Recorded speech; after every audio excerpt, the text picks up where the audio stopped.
We all appreciate comfort. It's something that everyone naturally craves, whether they are Christians, atheists, preachers, parents, students, janitors, or CEOs. Let's first take a time to listen to God's word before we pray together. Comfort is universal, thus it doesn't matter.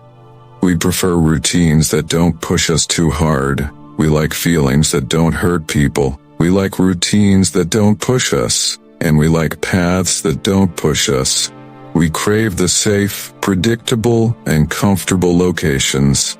The thing is, when comfort becomes our goal instead of our gift, we start to drift, stop growing, and lose the hunger that once inspired us to rise and seek to stretch the fire that once made us bold. What starts as rest can become resistance to growth. What starts as peace can become passivity, and what once was balance can become spiritual. In many ways, comfort is a gift from God Himself. He created rest, He created Sabbath, and He invites us into His peace. Stagnation. You may not even notice it at first, but as time passes, the inner fire begins to fade, and the need to grow wanes in your daily life. This could appear as a loss of ambition, a blurring of your goals, settling for less, or perhaps you just go through the motions to keep the routine going, but the spark is long gone. However, the cost to your spiritual life is much higher, because when your soul becomes too comfortable, it doesn't just become quiet, it becomes lukewarm, and that's what Jesus warns us about in Revelation 3:16. Because you are lukewarm, either hot nor cold, I will spit you out of my mouth.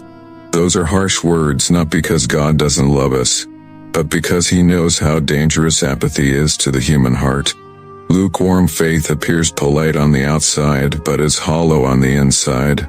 It worships without wonder, prays without passion, gives without joy, serves without love, claps during church, but keeps sin close in, secret. Which is why we must make a daily decision, purposefully igniting the inner fire to live passionately, so that the Lord may awaken and declare, Jesus, I want to burn for you today. Not for conviction, but for conviction. God may call us to do things that make us uncomfortable, such as asking us to forgive when our pride says we should never, asking us to speak up when it feels safer to keep quiet, or asking us to give when we feel like it. This is because the Christian life was never meant to be comfortable. Rather, it was meant to be consecrated and set apart as different holy. The truth is that if you were living a life that's always safe, comfortable, and predictable, you might be missing the adventure of following Jesus. Real love sacrifices comfort for the sake of calling. You weren't made to settle into a spiritually cozy life where you just check the boxes and wait for heaven. Instead, you were made to live fully alive in Christ, walk by faith, not by sight, and trade the illusion of control for the joy of surrender. God sometimes reveals Himself to us via straining, and other times, when everything familiar disappears, you realize He is sufficient. However, there are other drawbacks to the trap, including comfort and bustle. Serving others is incredibly simple and risky. Preach sermons, plan events, conduct meetings, and utterly neglect our relationship with God. We can serve the kingdom while going hungry in secret, and we can give to others without ever allowing Him to give to ourselves. God is not impressed by performance. He's not looking for polished schedules. He's looking for surrendered hearts. That's the quiet tragedy of busyness without devotion. We end up doing things for God while straying from Him, and occasionally even ministry itself can become a distraction. We say yes to people and no to prayer. We attend every gathering but skip the secret place. We claim we are too busy to be still, but deep down our souls are aching for rest. You belong to heaven and are a citizen of God's kingdom, so when we choose comfort over Christ or busyness over being with Him, we are not only making poor decisions, but we are also rejecting our identity and settling for less when eternity has been promised. Love is what he wants, not just what you can do for him. This world is not your home. This culture is not your compass. Your identity is not in your job, your followers, your wealth, or even your ministry role. Don't let comfort make you numb. Don't let busyness rob you of God's closeness. Don't let routine silence your passion. Return to the fire. Return to your first love, and there's more for you. Say yes to Jesus again completely and freely.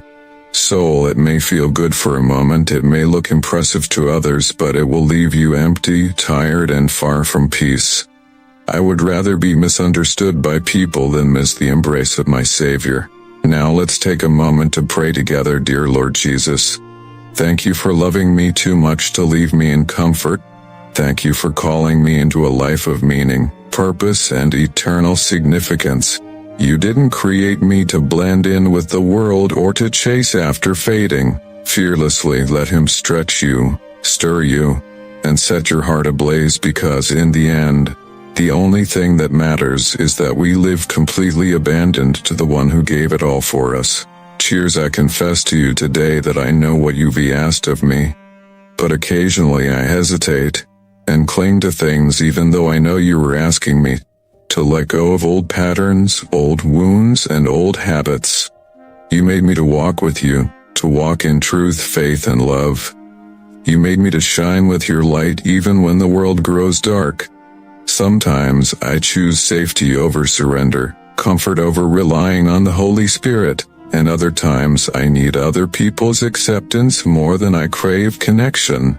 With you, I need you to push your truth into the places where remind me of the cross and the price you paid. Not only to forgive my sins, but also to free me from the weight of shame, fear, and the lies of this world.